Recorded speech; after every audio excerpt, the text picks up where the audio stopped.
Bismillahirrahmanirrahim and Assalamu alaikum. Our today's lesson is Unit 6 of the Class 9th English textbook Nasiruddin. It's page 56 now. Every year Nasiruddin Day is celebrated in Turkey with great pomp and show. Pomp and show means it is celebrated with a lot of preparations. The age in which he lived is not exactly known. There are even doubts about the country of his birth. The Iranians claim that he was an Iranian. The Turks have their own claim. The latest claim is that of the Russians, who say that he was born in Bukhara. Whatever his place of birth and nationality might have been, the fact remains that his anecdotes are famous all over the world. Anecdotes are small write-ups which are funny. Several volumes of stories about Nasiruddin have been published in England. A translation of stories relating to the funny situations of his life has been published in Chinese. In Russia, a novel has been published about the life of Nasiruddin. Several volumes of his stories have been published in Urdu and Pashto. They are often repeated by the people. The stories of Nasiruddin are popular because they deal with the experiences of day-to-day life. He had been a tailor, a merchant, a doctor, and a judge. He had travelled widely. Here are a few amusing stories about Nasiruddin. Nasiruddin requested a friend named Jalal to accompany him on a journey.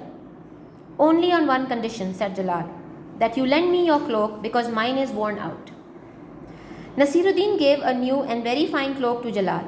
On the way, Nasiruddin met another friend and said to him, "Sir, meet my friend Jalal. The cloak that he is wearing is mine." When the friend had left, Jalal protested, "Why did you tell that man that the cloak was yours?" Nasiruddin promised that he would not repeat the mistake. As they proceeded further and visited another friend at his house, Nasiruddin introduced his friend thus, "Here is Jalal, an old friend of mine. The cloak that he is wearing is his own." Jalal became furious and warned Nasiruddin not to speak a word about the cloak. When they visited another of Nasiruddin's friends, he introduced his friend, "Meet my friend Jalal. The cloak that he is wearing, oh, I am not supposed to say a word about it." Now, second anecdote. A farmer brought a letter to Nasiruddin and requested him to read it for him. Nasiruddin wanted to be excused, saying that he could not do so because he was illiterate. The farmer said, "You are wearing such a big turban and still cannot read a letter." Nasiruddin placed the turban on the head of the farmer and said, "Now you have the turban on your head, read the letter." Number 3. Nasiruddin had 2 daughters. One was married to a farmer, the other to a brickmaker. One day both of them came to see him. The farmer's wife said, "My husband has just sown a crop of wheat. If it rains, he will buy me an ornament." The other said, "I hope it does not. My husband has just made a large number of bricks which are ready for baking. If it does not rain, he will buy me an ornament." Nasiruddin said, "I can pray for either of you, but I do not know for which one I should pray." Number 4. Once thieves entered Nasiruddin's house.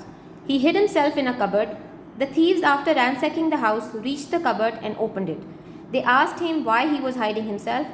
Nasiruddin answered, "Because of shame that there is nothing worthy of you in my house." One day Nasiruddin was riding his horse.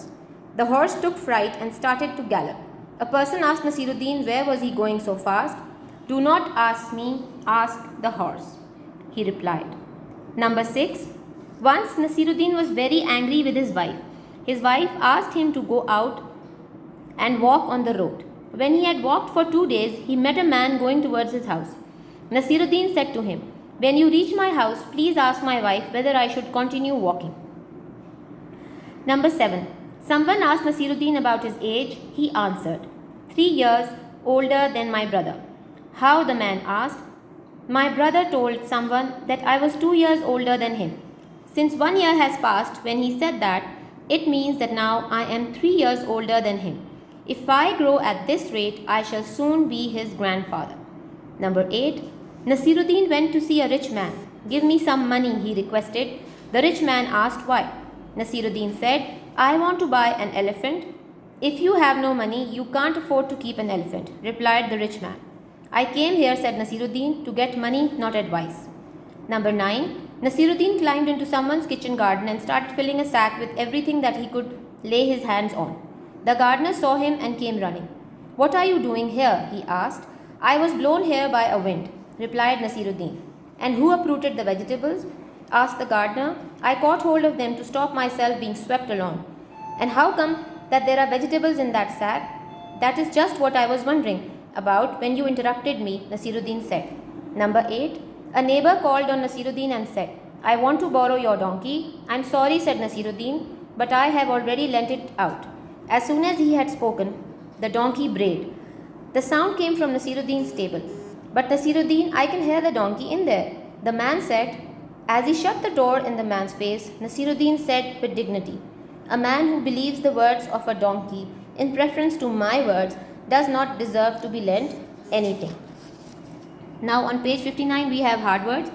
Pomp, the impressive clothes, decoration, music, etc. and traditional customs that are part of an official occasion or ceremony. Claim, to say that something is true although it has not been proved and other people may not believe it. Anecdote, a short, interesting or amusing story about a real person or event.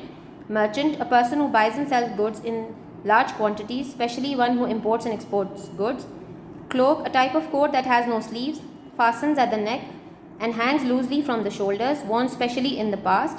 Worn out, badly damaged and or no longer useful because it has been used a lot. Furious, very angry. Turban, a long piece of cloth wound tightly round the head, worn for example by Muslims or Sikh men. Ornament, an object that is used as decoration in a room. Ransacking, to make a place untidy, causing damage because you are looking for something. Fright, a feeling of fear. Gallop, to move very fast, and each step includes a stage when all 4 feet are off the ground together. Blown, to be moved by the wind. Uproot, to pull a tree, plant, etc. out of the ground. Interrupt, to say or do something that makes somebody stop what they are doing or saying. Bray, loud unpleasant sound of a donkey. Preference, a greater interest in or desire for somebody something than somebody something else. Please like, subscribe and comment on our channel.